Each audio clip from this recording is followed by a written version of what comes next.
तू हेलो हम जा रहे दशहरा देखने दशहरा मैदान रावण के रावण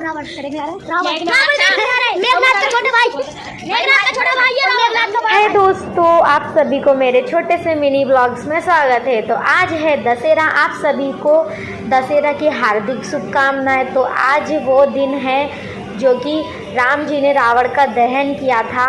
तो बुराई पर अच्छाई की जीत का आज वो प्रतीक महत्वपूर्ण दिन है। तो आज है दशहरा, तो दशहरा पर हमारे यहाँ पर रावण दहन होता है जो कि एकतापुरी मैदान में होता है। तो यहाँ पर बहुत सारी पब्लिक आई थी। तो हमारे यहाँ के विश्वास सारंग जी आते हैं और रावण का दहन करते हैं। तो आप सभी इंजॉय करिए।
हमारे गली के छोटे छोटे सब्सक्राइबर